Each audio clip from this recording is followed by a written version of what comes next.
Hi all and welcome back to a new episode of Throttle and Gear. So here I am. This is a travel vlog. It's a new kind of thing, and I am in. I'm traveling from Guwahati to Kaziranga, and it's actually a ride review also and a travel vlog also. So I'll cover whatever I can for the max. So here today we have the Yamaha Aerox with us. This is the Yamaha Aerox that we are riding. So I got this by a scooter from Guwahati, and I rode around 60 kilometers right now. I wanted to record it a little earlier, but I couldn't. As of now, I'm very happy. I'll post a ride review also, and I'll be riding this bike today.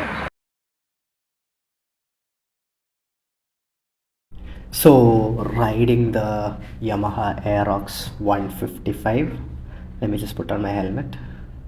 Yeah, so this is not a helmet camera actually, this is a body cam. So, I've mounted it on my chest. It's pretty comfortable but shaky a bit. So, I've mounted my phone onto this camera mount. It's a pretty decent one. So, we have full tank of gas. So, you can see on the display, there's two tachometers on this scooter. You can't quite call it a scooter. It is little kind of a bike with a more practical storage. So here I am going from this is the road to Kaziranga. So from Guwahati I've been traveling, and around 70-80 kilometers or more there to travel to reach to Kaziranga. So I'll be staying there for the night, and next day morning I'll be going for the safari and all. I heard there's a car museum in Kaziranga, so I will be visiting there. So whatever I can capture, that will be the next part. So probably this travel vlog thing will be around like 3 parts. I don't want to make it so long, but it'll be fun. So let's talk about the scooter. So everything is very basic with the scooter. There's the headlamp switch on. There's the normal flicking position for your headlamp flashing. For the high beam is actually a menu button where you change the odometer to trip A to trip B, and you can see the average fuel economy, the current fuel economy, and some other data below the speedometer. So this exact model had some problem with the speedometer. That's why it's showing kind of speeds. Actually, I'm going around 70s. This has some problem. You can see, if you see the outside, you can see I'm not going that fast at all, but the speedometer is being shown like that. I don't know, it's typical Yamaha. Even the R15 V4 and all have such issues, like people claim to have gone 155 and all. Obviously I'm not going 80 here. So this scooter, it's little more heavier compared to a natural scooter like an Ntorq or a Activa or a Jupiter or anything like that. This scooter is way more heavier, and oh my god, it is really cold while driving this side, because it's around 4 o'clock, 3:30, 4 o'clock over here, but it's almost coming to night. Around 4:35 o'clock, around the northeast area of India, it becomes night. It becomes night early, and the day becomes earlier. Day comes earlier. The sun rises a lot earlier. Around 4:35 o'clock, sun rises. And while riding around in 80, 75, you will feel that cold air breezing through, and it is so difficult also. I was wearing a jacket. I was wearing my thermals. I was wearing my normal clothes. I was wearing gloves. I didn't wear a riding jacket, but that is more recommended for while you're going such long distances in a two-wheeler. Especially, it is very essential for your safety. I couldn't afford for such a thing. That's why I couldn't use such things also. Don't see the speedometer because it is having a meter error, and that's why it's showing such speeds. If you're idling in a city also, it will show around 90-95, and it's a scooter. So take it with a pinch of salt. And that's the mobile stand I fixed from Guwahati. Around going above 50, that mobile stand, I was not personally convinced that my phone would stay there, but other than that, in city and all, it's more than enough. It's very ample. The only problem you find is the middle tunnel area, the where the fuel tank. Normal, you can't keep a. The Indian way of telling is you can't keep a gas tank, that cylinder. You can't keep a cylinder in between like all the scooters you do. The scooter, it's not possible at all. So this light is coming down and down and down. So I'll stop, like my next stop I'll have to drive around 30-40 kilometers more, because or else I'll lose a lot of time removing the camera now. So I'll just keep on talking for some more time. So speaking of some more time, let's speak about some cultures that I found here in the Northeast. Everybody prefers a more powerful vehicle here. When you're comparing the scooters, people prefer a lot of Ntorqs, Aerox, and Aprilia. So such kind of people know what to buy, rather than our Chennai or Kerala or somewhere where everybody just goes and buys an Activa. Here people have good choices, and they, one thing I found is they customize their vehicles also very well. Speaking of Aprilia, that's the only competitor to this scooter actually. If you are planning to buy something bigger than a 125cc scooter, this scooter, the Aerox 155, the Aprilia SR 150, SR 160, SXR 160 are the only options for you. I don't think there's a big scooter in that segment which can be compared to all these scooters. So out of these scooters, the Aprilias are not known for their service. It's kind of bad, the Aprilia service, the Vespa Aprilia service. So it depends regionally. Regionally, I've heard some places it's nice, some places it's just not at all good. And but Yamaha, you can, because it's Japanese and the engine side, there won't be any problem with it. And they're little more known for their service and reliability. Yamaha, Yamaha can't go wrong with their engines. And I think the price is not justified. It comes around 1,80,000 on road in Chennai. That is little too much for this scooter. The other competition I think is the electric competition, but the electric competition, I don't think you can tour so good in an electric scooter like this without even worrying about anything.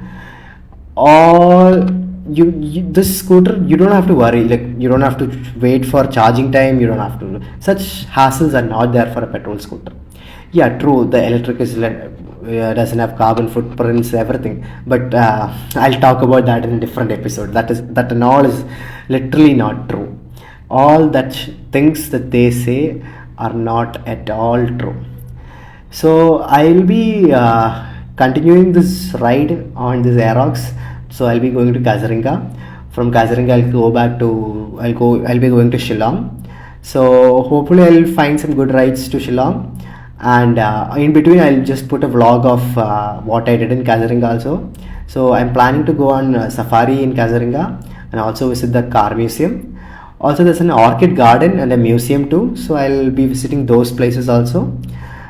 Since I'm doing a solo ride here, it is a little difficult. So if you ask me what I find a solo ride to be like, what is the most difficult thing is drinking water and taking leaks.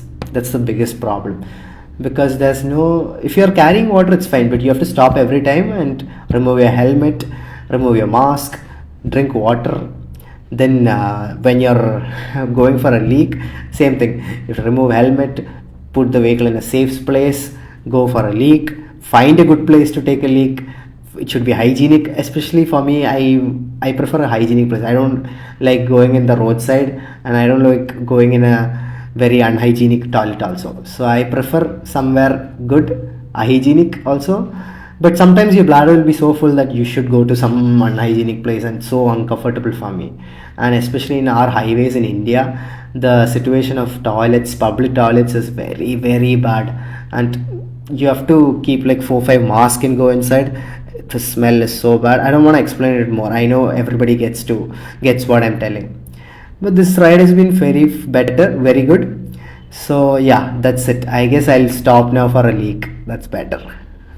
Just almost halfway to Kaziranga. Since the light it's only like, see, it's just like 4:45, and the light is gone. So I'll give you a quick update on what we have reached. we've stopped in a BPCL pump for taking a leak. So around 70 to 80 kilometers left, and we'll be doing that more. So I'll give you an update on the vehicle. So the vehicle is very much perfect. Like that's the keys. One second. I'll show you the light signature of the bike. One second. This is the light. So it's pretty solid. The vehicle is really solid. It's a like everybody should ride this scooter at least once in their life. Like you'll know the capacity of such a scooter also. It's really hot here. I've been doing around 80 continuously on the scooty, and the only problem is this practicality. But when you're doing long distance, it's totally fine. You just carry a bag and you can have a little kind of storage inside. The fuel tank is sufficient. Like it gives around, so I've been averaging around 35, and this display and all is very basic compared to Aether and the other competition. But overall the scooter is very nice. I'll give you an update when I reach now. I'm just not gonna give a ride review because the lights are not there, plus it's very windy, so I don't know how I'll edit it. I might do a voiceover for those parts. Overall the scooty is fabulous. I'm kind of in love with the scooty. Like in a city I don't know, but in highway, perfect scooter. So this is some of the views from the Kaziranga. So morning it's 4:55 over here in Kaziranga. So this is a herd of elephants coming. So these are not actually wild elephants. This is for the elephant safari. I guess these are the elephants to be trained, and they're just coming in, such a sight to be seen. They're like very calm. They're all staying very calm, and they're walking so close. Like they don't even care like that we are so close. They're actually, I don't know how long they've been tamed or how long they've been away from the wilderness. But oh my god, the baby elephants are so cute. Like the way they see how they're running and coming. So they're so curious, and they just want to come and hug all the people standing here with their trunk. Such a very beautiful sight. And I heard from the locals that the wild elephants are also very friendly with the people. They don't care, like if you're in the tea estate and the people are working in the tea estate, elephants just come. They don't care if somebody is there or not. So I'm on top of the elephant safari. I'll just put some videos. And we spotted a white rhino. We spot multiple ones, but this is the only one I could get in a good light. And calm. It's like a once in a lifetime opportunity. Like you'll be so mad that you woke up so early, but you can see all these sights. And most of the videos I took it in portrait for my Instagram stories and stuff, but I'll just post it here. And there's a lot of birds also. Birds over here are a lot of migratory birds, especially in winter. The Siberian ones and all, very beautiful to see. What a sight. And the elephant ride was awesome. And fun fact, my elephant was named BMW.